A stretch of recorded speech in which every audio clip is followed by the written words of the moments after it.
Durante o começo da minha carreira, eu dei de cara com diversos desafios. E se eu tivesse assistido esse vídeo, provavelmente eu teria lidado com eles de uma forma muito mais fácil.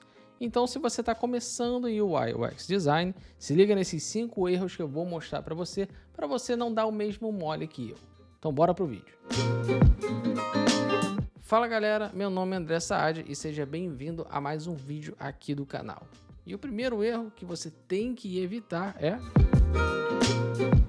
pular as primeiras etapas é uma coisa muito comum entre os designers que estão começando. Cada etapa do design ela serve para alguma coisa. Eu, no meu caso, quando eu era iniciante, quando eu estava começando a minha carreira, eu sempre fui um cara que gostei muito de UI, muito de visual, né? Eu sempre caprichei muito nisso.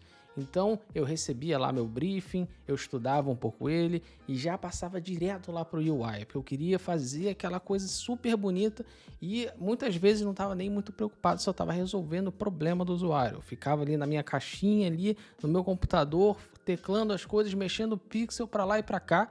Ficava uma coisa bonita, mas muitas vezes eu chegava, dava de cara ali com o pessoal, apresentava para eles e eles falavam, putz, tá legal, mas não é muito o que a gente queria. Então eu acabava perdendo tempo e só quebrava a cara. Então o que eu tinha que fazer? Eu tinha que voltar tudo de novo e muitas vezes com um designer mais experiente do que eu, me supervisionando um pouco mais. E aí ia fazendo passo a passo ali para ver se estava tudo dentro do esquema. No final acabava ficando muito legal e eu me importava muito mais com o impacto que isso ia causar e não aquela coisa, aquela beleza lá que eu estava preocupado com todas as sombras, todos os gradientes, os ícones que eu estava usando. Então é muito importante que você não pule as etapas para que você erre rápido, porque se você estiver lá no início e testar algumas coisas, se você tiver algum problema para resolver, você testa 1, 2, 3 ali, rabiscando algumas coisas, fazendo uns wireframes e testando algumas coisas, você testa ali com o seu time, até com os outros usuários já existentes lá do produto que você estiver trabalhando, porque você consegue ver o que funciona e o que não. Porque não adianta chegar lá no final e testar o que você fez e não funcionar. Agora vamos falar do nosso segundo erro, que é estimar o tempo do projeto. Estimar o tempo do projeto é uma coisa muito difícil, não existe uma fórmula perfeita para isso. Você como designer, conforme você for trabalhando, você vai descobrindo no que você é mais rápido, no que você é mais devagar e você vai conseguindo ali descobrir o tempo que as coisas vão levando para você. Mas uma coisa é, quando você recebe uma tarefa, muitas vezes as pessoas vão perguntar quanto tempo você vai levar para fazer isso daqui.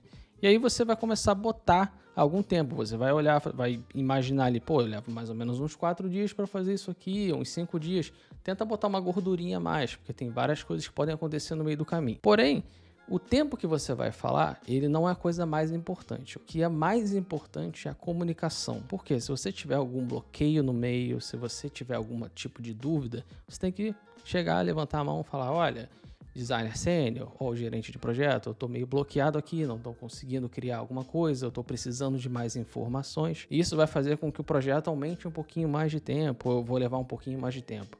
Aí, às vezes, o gerente de projeto vai sentar com você, vai ver o que ele pode fazer. Ou o designer mais experiente também vai sentar do seu lado e vai ver o que está acontecendo para ver se ele pode te ajudar a te desbloquear. Então, o que a gente tira disso aqui? Eu sei que estimar o projeto, ele é importante, mas o que você não pode esquecer é sempre se comunicar. Se você terminou antes, se você terminou depois, se você está de acordo ali com o cronograma, você sempre tem que fazer umas coisas chamadas touch bases, que é dia a dia você vai ali conversando com todo mundo, ó, tá tranquilo aqui com o projeto, ou se você tem alguma dúvida, se você tem algumas coisas já para mostrar, já mostra para ver se está de acordo com o escopo do projeto, porque às vezes você pode fazer uma coisa super mirabolante que o pessoal lá do desenvolvimento não vai conseguir fazer. Então, quanto mais rápido você mostrar suas coisas e sempre se acompanhando e sempre comunicando, você evita que tenha problema dos dois lados, tanto do design quanto do desenvolvimento.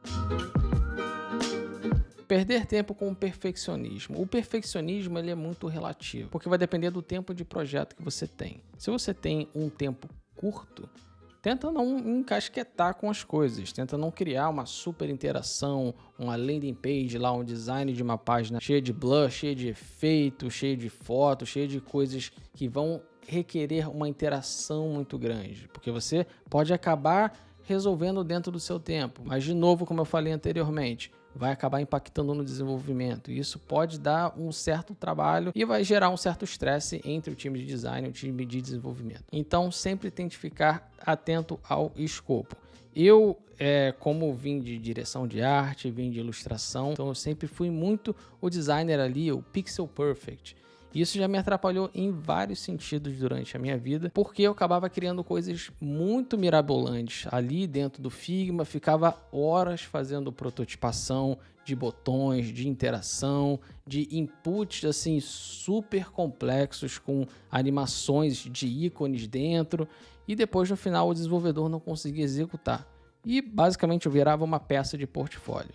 Eu acabava tendo que mostrar para o desenvolvedor, cortar um bando de coisa, e você, como designer, você acaba se frustrando, porque você ficou trabalhando, demais ali naquela peça e ele não vai ser implementado. Então você acabou perdendo um tempo danado. E a gente vê muitos exemplos assim no Dribbble. Quando você entra lá no Dribbble, você bota numa aba de animação ou de algum tipo de design mais complexo e você vê lá várias coisas assim super bonitas visualmente que vão servir para você como uma grande inspiração para você poder criar alguma coisa. Tente ir, na verdade, além do que está ali no Dribbble. Você olha assim, beleza, muito bonito, eu gostei dessa referência, porém isso aqui é extremamente inviável, principalmente para o escopo do projeto que eu tenho.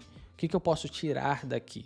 Então isso você tem que começar a digerir a referência que você está vendo, para assim fazer um design mais simples e sem complicação. Principalmente para quem está começando, quando a gente está ali criando as coisas, é mais fácil a gente optar pela simplicidade, seguir as guidelines que já existem aí, que vão facilitar a vida de todo mundo. Um arquivo mal organizado é uma das piores coisas que tem.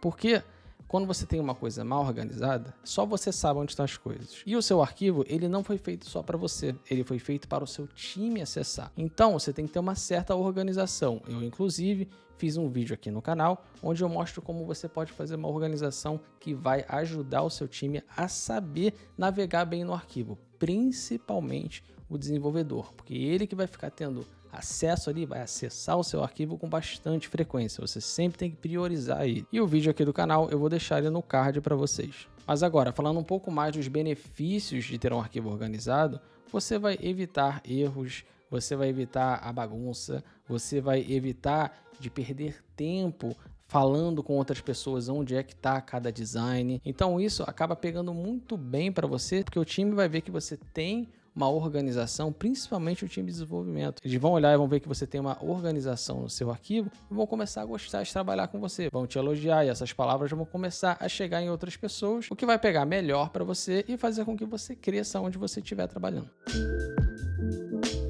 Essa daqui é muito difícil para mim até hoje, saber dizer não. Por que é importante você saber falar não? Porque normalmente você tem muita tarefa para fazer. Quando você trabalha dentro de uma empresa, alguma coisa, você já tem a sua fila ali, né? Você já tem as suas coisas para fazer, que normalmente é calculado de acordo com a semana ou com o mês, vai variar de acordo com a política da empresa. Então, se você começar a aceitar um bando de coisa que vem de várias pessoas, pode ser ajuda de um designer, pode ser um outro gerente de projeto, uma outra pessoa de um outro time está pedindo uma parada para você, que você tem que parar para poder ajudar lá. Então, tem vezes que você tem que falar não, porque senão você não vai conseguir entregar o que você tem que entregar, que isso é o principal. O principal é que você tenha que entregar o que você se comprometeu durante a semana ou durante o mês. Quer ver? Eu vou dar um exemplo da minha vida. Eu tinha muita dificuldade de dizer não, principalmente lá pro meu time. Por quê? Porque cada designer ele tem a sua expertise e eu sempre tive a expertise no UI. Então, tem muito designer que trabalha comigo que é muito focado em pesquisa, que é mais focado em estrutura, que pega uns trabalhos que também vão envolver UI e pedem a minha ajuda. Então, eu já me ferrei bastante por parar o que eu estava fazendo e ajudar outra pessoa e também ter que terminar o meu. Então, às vezes eu trabalhava muito depois da hora, acabava ficando super cansado e acabava só me prejudicando. Eu conseguia fazer um trabalho maravilhoso para outra pessoa, fazia um trabalho bom para mim também, mas acabava ficando no final muito cansado e minha energia ia pro caramba.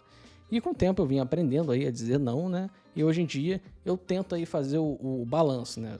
Eu não falo não para tudo, porque não é do meu feitio, assim, eu gosto de ajudar as pessoas, mas também eu não posso me prejudicar. Então você saber dizer não para você não se enrolar é primordial. E agora eu quero que você me fale a verdade. Você já cometeu ou comete algum desses erros? Me avisa aí só para saber se eu não tô nesse buraco sozinho. Beleza? E aquela parada, não se esquece de se inscrever no canal e deixar o like maneiro no vídeo, porque tem muito vídeo maneiro chegando direto para você. A gente se vê no próximo vídeo.